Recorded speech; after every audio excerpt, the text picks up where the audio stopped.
Почитуван председателя, почитуван министер, почитувана јавност. Денес почнува расправата како што е јавноста информирана во однос на буџетот за 2023 година, документ кој што треба да ја скрои иднината на Република Македонија, односно во наредната година да видиме на каде ќе се движиме, меѓутоа според ова што можеме да го видиме, гледам дека ќе биде уште потешка година од оваа која што веќе полека изминува.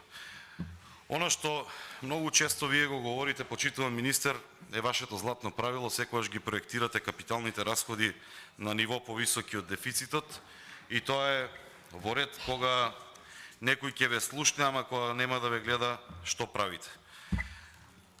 Затоа што во пракса се покажало дека досега ниту еднаш не сте го испочитувале ова златно правило кога го проектирате буџетот во однос на она што е во делот на извршувањето на буџетот.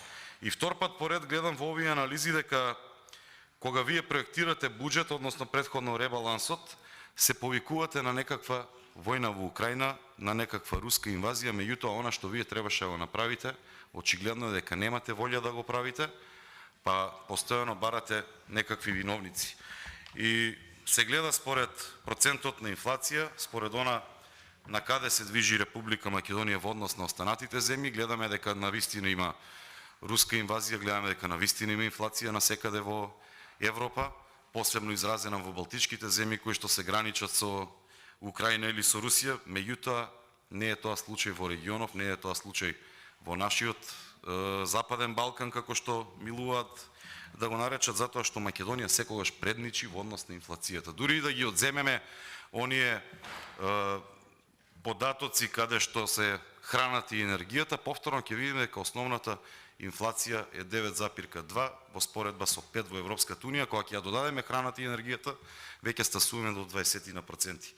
Жално е што во Република Македонија околу 65% од приходите на семејствата се трошат конкретно за храна, и тука е најголемиот удар затоа што имаме околу 30% инфлација на храната, и гледам дека нема апсолутно никаква, барем некаква да имаме светлина на крајот на тунелот, дека тоа некако може да се спречи, иако ние како ВМРО ДПМНЕ неколку пати досега поднесувавме предлог закони за намалување на акцизите, за намалување на данокот на нафтата, затоа што сметаме дека токму тие се основата на инфлаторната спирала која што ни се случува, и за жал гледаме дека и овие мерки кои што се од една страна задоцнети, од друга страна гледаме дека не се ефективни, никако не влијаат на подобрување на стандардот на граѓаните, ниту пак на конкурентноста на стопанството. Во Република Македонија стопанството и понатаму плаќа највисока цена на енергијата, иако вие се фалите со некаков пакет кој што сега пред известно време се изгласа со ограничување на цените, односно субвенционирање од страна на владата, сепак се тие пари кои што се издвојуваат од стопанството, а никој не ги дава од джебот, и тоа треба да ви биде на сите јасно, и дури и на оние колеги кои што се фалат со субвенционирање на струјата. Тие субвенции од дома не ги носите, туку тие субвенции и таа сума на пари се издвојува од даноците кои што ги плаќа секој еден граѓанин во Република Македонија. Меѓутоа, ќе зборувам конкретно во однос на она што го имате предвидено. Имате предвидено реален раст на бруто домашниот производ од 2,9% за 2022, тоа беше 3,2, или имате некакво намалување во однос на тоа, но колку е тоа реално, не сум убеден. Сметам дека ова го правите само за да се држите во некаква рамка на дефицитот понатаму, кој што го предвидувате да биде 4,6%, и кога сме кај дефицитот, би сакал да прашам зошто не се придржувате кон законот за буџети, каде што таму е одредено дека највисоката ставка на дефицит треба да биде 3%. И има исклучоци, нормално дека има исклучоци како би можеле да се надминат тие 3% ако има вонредна состојба, ако има воена состојба, меѓутоа ние немаме ниту вонредна, ниту воена, имаме само кризни состојби кои што благодарение на вашето владење постојано се продолжуваат веќе втора година, и навистина мислам дека ќе оди ова во недоглед сега дека сте на власт, затоа што не знаете да реализирате, а тоа се докажало со годините наназад. И сега вие, ајде ќе се вратиме на златното правило, проектирате дека ќе има реализација на капиталните расходи во висина од 800 милиони евра, но еве досега пракса покажала дека во овие изминати 6 години никогаш не се поминала таа граница од 300 милиони евра. И како сега очекувате истиот министер, кој што е убедливо најнеспособен во однос на реализацијата, гледајќи преку оние анализи што ги имавме на извршувањето на буџетите за 21 последно, никогаш не поминал 300 милиони, сега очекуваат истиот тој министер Благој Бочварски да направи бум. Тој е докажано неспособен, вие нема што да се надевате таму. Ако навистина мислите дека некој треба да реализира, барем тргнете го човеков. Нека си седи таму, нека си работи нешто друго, да не смета. Барем можеби ќе имате оправдување дека некој ќе му дадете ветер во грб, па за да очекувате некаква реализација, арно, ама човекот гледам дека не знае кај тера сирот. Имаме буџетски дефицит 4,6, како што кажав, во проекциите, меѓутоа како маса на пари е ист со лани, 690 милиони евра.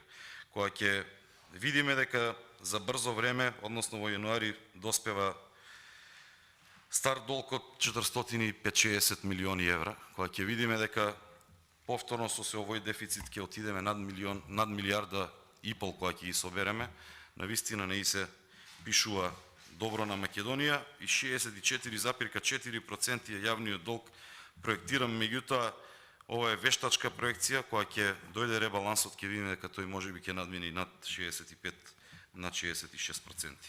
Во однос на приходите од даноци, очекувате 20 милијарди денари повеќе данок и тоа сето ќе се должи благодарение на инфлацијата. Ниту една работа не гледам што би можела да подобри економската ситуација или дека данокот ќе тргне на подобро реализирање во однос на некакви, не знам, данок на луксус да плаќаат луѓе или да купуваат стоки што имаат 18% стапки на данок, туку тие само поради инфлацијата ќе купуваат она што и досега купуваа, млеко, маргарин и така натаму, нешто што има 5%, но инфлацијата по автоматизам ќе си ја зголеми сумата на собрани средства. Исто така предвидувате од 2023 она прогресивно даночење кое што многумина и не знаат како ќе се одвива, многумина не знаат и кои категории ги опфаќа, но треба да знаеме дека, односно граѓаните треба да знаат дека сите оние дополнителни приходи кои што ги имаат по основ на кири, по основ на камати, на заштеди, ќе им се даночат за разлика од она што е досега и тоа е исто така голем проблем.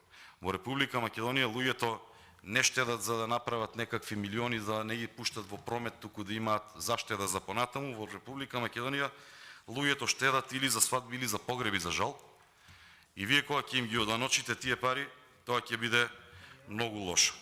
Трансферите исто така се очекува да се зголемат. Она што многу често ги слушаме колегите кои што се фалат дека сте субвенционирале нешто, тоа е навистина и жална слика, затоа што субвенциите како економска мерка треба да бидат применливи во одреден период за помош на некоја индустријска гранка, за помош на некоја група на луѓе, за помош на некоја, ајде да речеме, земјоделци или социјала, меѓутоа да биде времено, а не вие постојано да ги триплирате тие пари, односно да ги изголемувате сумите, затоа што тоа значи едно, дека народот е се посиромашен и дека се повеќе гранки во Република Македонија имаат потреба од директна помош од владата. И пак ќе кажам, овој начин на делување на владата оди во прилог на таа српската поговорка боле спречити него лечити, која што треба да биде, меѓутоа вие го правите обратно, вие лечите наместо да спречувате. А како ќе се спречеше? Ќе се спречеше ако се намалеше данокот на нафтата, ако се намале акцизите. Затоа што сето тоа понатаму си повлекува транспорт, си повлекува и со усогласувањата на минималната плата и така натаму си повлекува поголеми трошоци, а вие наместо да го спречите коренот, вие им давате средства на компаниите, меѓутоа немаат ефект, немаат долгорочен ефект, ова е краткорочно, затоа што не може во недоглед ние да одиме овака. Исто така требаше да се превземе нешто и во однос на енергетиката. Енергетиката не може постојано да се субвенционира.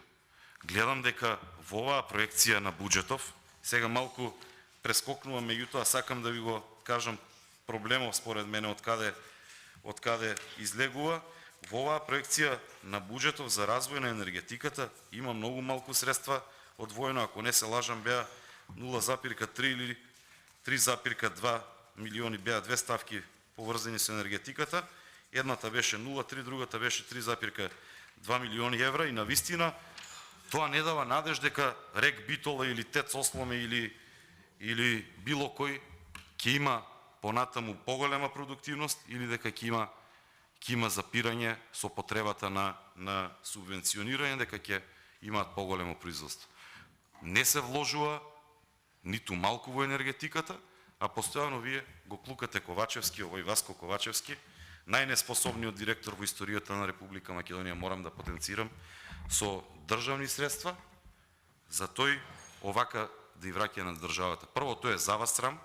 Второ, мислам дека многу убаво ги има насоките дадено и во извештаите на Европската комисија, каде грешиме, на каде се движиме и што треба да превземеме.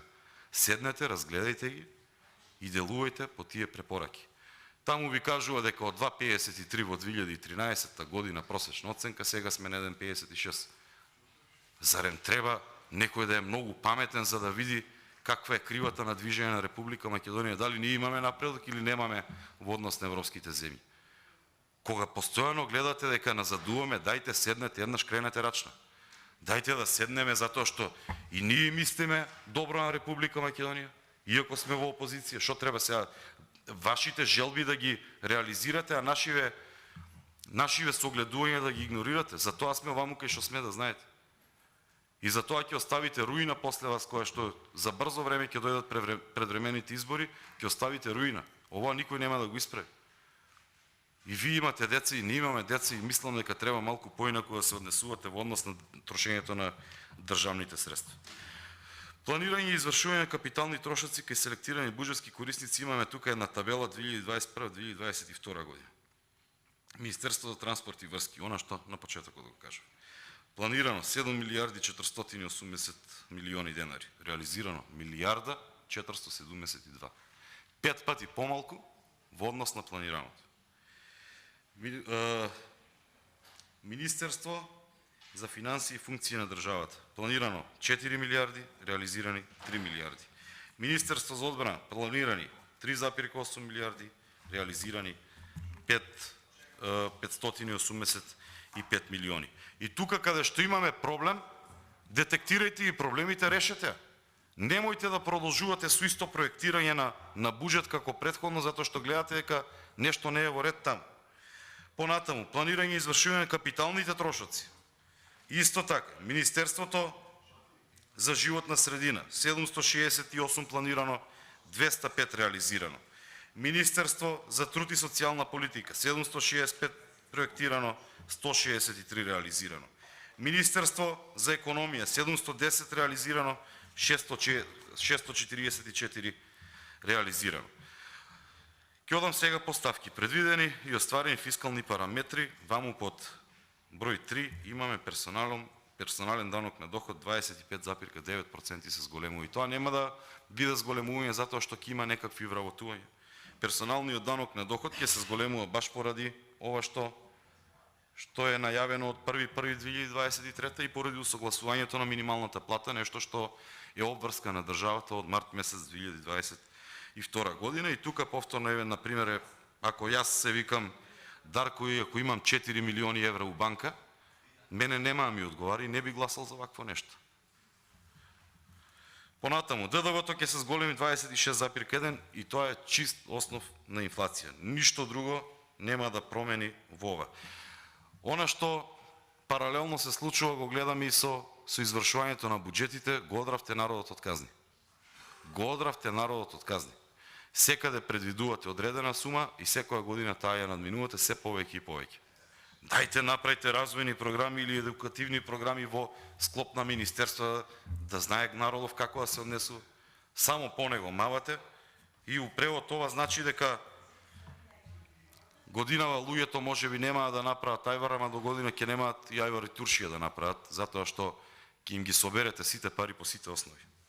Субвенции и трансфери, тука си се зголемува 38,1% во однос на буџетот за 2022 година. И тука се тие тука се тие и социјала да ставиме, и сите останати, да речам малку тајни работи кои што не се гледаат или кои што не се ставени во конкретни ставки, и тука е основот за криминал. Надоместоци за невработени исто така се зголемува за 9% и претпоставувам по мојата логика дека ова ќе биде тешка година и се очекуваат уште поголем број на невработени. Социјалните надоместоци се зголемуваат за 13,4. Јас знам дека од една страна ќе се покачуваат пензиите, меѓутоа ви кажав, все поголем број на граѓани имаат потреба од социјална помош, а дополнително и ова со даноците многу луѓе ќе ја развијат повеќе сивата економија отколку да си останат во реалниот сектор. Странските извори на финансирање гледам дека е предвидено да се зголемат за 214% и тоа е благодарение на она што се вика кредити и се вика можеби исполнување на овој закон кој што го донесовме со аранжманот од ММФ за 530 милиони евра. Во однос на зголемувањето на даноците ви кажав, навистина не гледам некаква подобра иднина, затоа што дополнително пак од 1 јануари ќе се врати и данокот на електричната енергија, каде што граѓаните ќе бидат дополнително оштетени нивните буџети. Сега, патните и дневните расходи ги зголемувате за цели 19%. Комуналните услуги, грејење, комуникацијата и транспортот ги зголемувате за цели 67,8%. Почитувани, тоа значи дека за вас вие можете да си даете пари и да си трошите колку сакате, ама за граѓаните нема пари.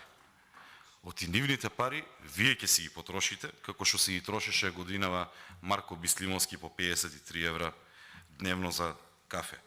Договорни услуги се зголемува 14,4, нешто што се користеше многу често во текот на ковид кризата и многу често беше индиција за криминални постапки, за јавни набавки во 4 очи, нешто што не се докажува многу лесно. Другите тековни расходи, значи секаде каде што сакате нешто да прикриете, ставате други, затоа што не дефинирате како е, туку секогаш е тоа со други тековни расходи, други договорни услуги, други трансфери и така натаму. Трансферите до невладините организации 62,7% и ова ми е знак дека ќе има предвремени избори. Затоа што секогаш така знаете да функционирате, благодарение на вашето функционирање веќе ве научивме како знаете да го насочите дел од невладиниот сектор против опозицијата. Исплатата по извршни исправи 166,7% изголемување, тоа значи дека ќе продолжат да го тужат Оливер Спасовски за неговите постапки каде што ги прекршува законите, па ќе добиваат пак полицајците на суд, па пак ќе ги враќаат во секторите за внатрешна работа, ама наместо Оливер да си плаќа од джебот, ќе си плаќа државата. Капиталните дотации до единиците за локалната самоуправа се намалуваат за 14,3%. И ова е тоа што го правите од лани, почнувајќи од локалните избори кога ВМРО-ДПМН е доминантно победи во сите средини, ги пробувате да ги закочите единиците на локалната самоуправа и таму имате зголемување само во дотациите за плати, каде што нормално дека ќе има некакви усогласувања согласно новиот закон за минимална плата. Зголемување, ова што ви го кажав, предвидување имате на зголемувањето за средства за транспорт за 194,4%, почитувани Бочварски, уште еднаш ќе повтораме, најдокажано, најнеспособно и од министер, не знам како очекувате човекот да реализира овакво нешто. Сега зелената агенда од ДУИ, заштита на животната средина се намалува 26%. Тоа е, министре, вашата партија. Мислам дека треба малку да си поразговарате дали навистина сакате да спроведете зелена агенда или декларативно само ќе носите зелени маички затоа што можеби на дел од вашите сопартици тоа им е природна средина, планината и зеленилото. Водоснабдувањето се намалува за 46,44% или тука во превод значи дека ќе нема водна инфраструктура, ќе нема одржување на системите за наводнување или пак ќе нема инвестиции во инфраструктурата по општините. Борбата за трговијата со луѓе и легалната миграција се намалува за цели 43,24%, нешто што е страшно и нешто што гледаме дека постојано се повторува по нашите автопатишта, меѓутоа секогаш полицијата се прави слепа затоа што можеби има некаков процент. Технолошко-индустриските развојни зони е единствено нешто што можам да истакнам дека е добро, затоа што тука се предвидува 21% зголемување, тука сум го запишал дека навистина е во ред, меѓутоа пак кога ќе дојде реализацијата ќе видиме дали ќе се реализира. Регионалниот развој се намалува за 97,18%.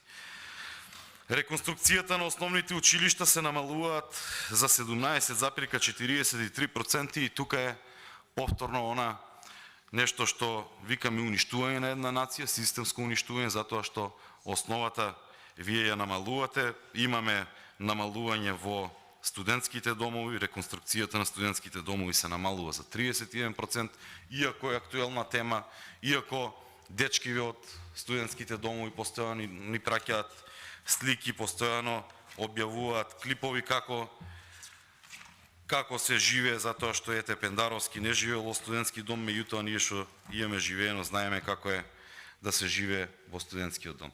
И навистина времето ми е кратко, имам уште најмалку 1 сат за зборување. Се надевам дека во текот на оваа расправа преку амандмани ќе прифатите измена на ова што ви е проектирано, затоа што навистина сите доаѓаме од различни општини, не доаѓаме само од северозападна Македонија, сите доаѓаме од различни општини, граѓаните имаат своји потреби и навистина имаме добри амандмани, некои се локални, некои се однесуваат и на барања на синдикатите, и на барањата на останатите гранки.